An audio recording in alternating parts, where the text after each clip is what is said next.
Hello, good day, and welcome once again to my continuing series. Today, we're up to episode 50. Wow.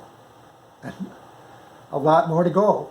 So, if anyone ever makes it through the entirety of this presentation, I applaud you. And I look forward to seeing you at some point in the future, if not in this realm, certainly in the realms beyond this one. Today, I'm going to talk about change, how change is inevitable and is necessary to the improvement of life and the improvement of our governance. And I'm going to talk then a little bit about our America, our incredible country, our truly esteemed country and its values based in liberty and individualism and character development through moral improvement. What a great country. So the episode today might be a bit longer, but I think you'll enjoy it. I certainly hope you will. So, to change. Providence has provided for beneficial change as a key instrument in the improvement of civilization. However, we must not fall into the confusion of thinking that all change is for the better. Throughout history, the world's various and diverse societies and nations have experienced the ups and the downs of change, both good and bad. History gives us many examples of good changes where people were given more liberty, which resulted in their moral and material improvement. And history has also been witness to bad changes, which limited liberty and the power of we the people and the great values of individualism. And those bad changes resulted in the decay of that society's moral and material wealth. The latter tendency towards decay is always the easier path, though obviously, as history tells us, it is ruinous in the end. To keep us on the pathways to goodness, peace, and prosperity, we need to develop wise leaders among us to help us manage change so that we can all benefit from change. Wise leaders are able to distinguish healthy and progressive changes that respect the primacy of liberty from unwise and destructive changes that limit it.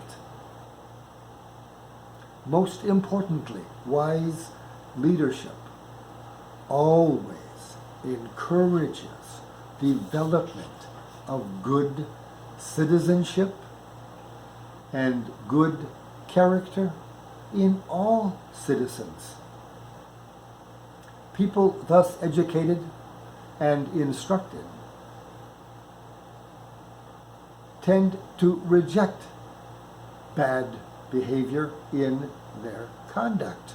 They are also somewhat immunized from falling prey to the harmful addictions and the allures of narcissistic behavior and the 7 deadly sins. Ideally,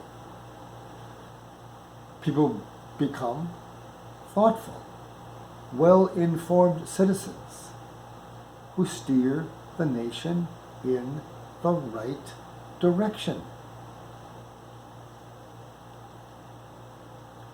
We can find this right direction, as always, through examining history honestly, frankly, and fairly. All Americans who love their country, our own truly lovable, majestic, wonderful native land, well, we will look at our past intelligently and soberly and see America for what it truly is. We see it as both a beacon of liberty to the world, as well as liberty's staunchest protector. If we are to remain the great protector of liberty and benefit from all of liberty's blessings, we need to consider our nation's future in light of our past and honor the demands made of us as the world's premier defender of liberty. Liberty and the great society that liberty has fostered has made America into the most powerful nation the world has ever seen. With that power comes great responsibility. The great responsibility of defending liberty and being an uplifting example to the entire world.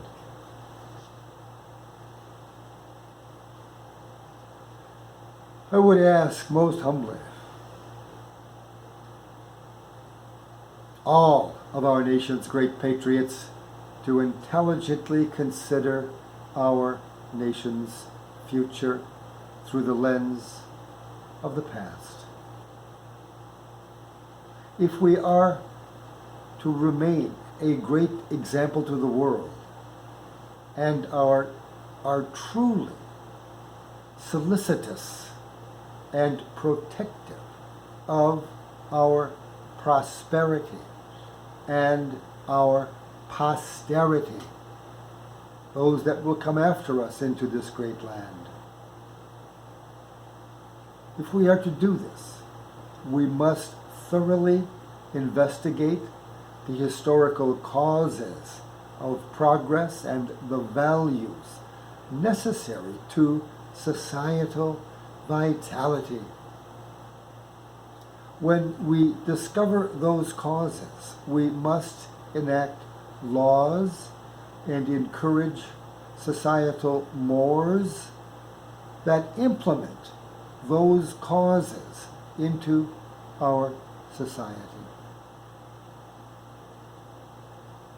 A thorough understanding and analysis of history is the best way available to us to gain the knowledge we need to direct our nation forward toward fruitful progress and guide us to an even more prosperous future.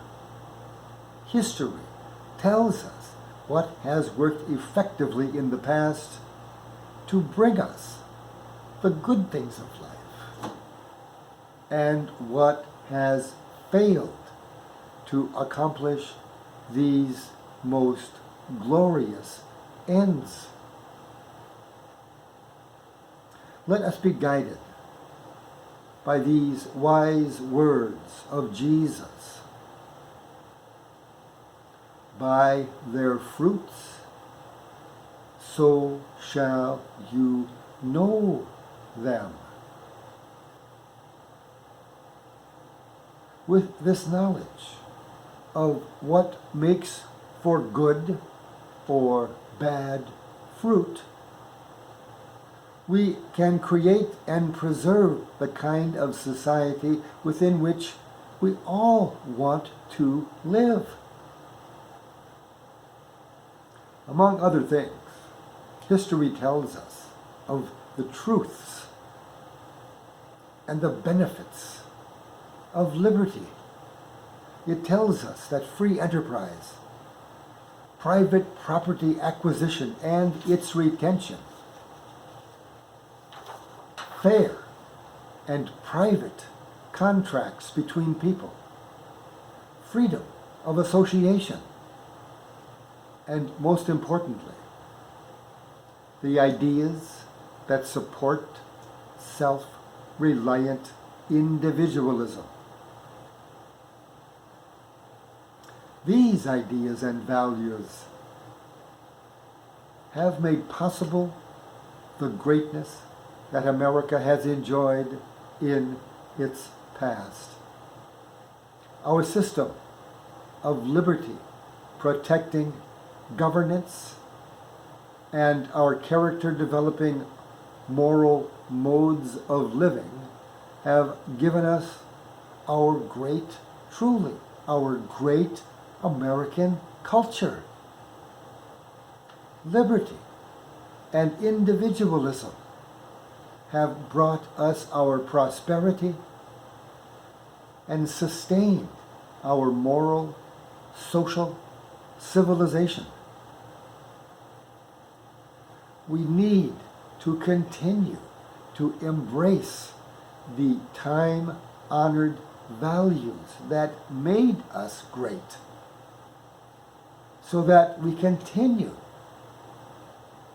to enjoy their benefits and demonstrate their effectiveness to the entire world.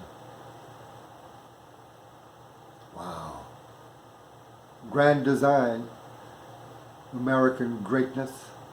Let's keep that greatness. Greatness in our hearts, greatness in our souls, greatness in our compassion for others, greatness in our devotion to virtue and our devotion to self-improvement, to happiness, to prosperity, to fulfillment. There we go. Great stuff. Great stuff. Well, that's it for today. A bit longer than usual. I hope you enjoyed it. I certainly enjoyed speaking to you. I love you all. Goodbye.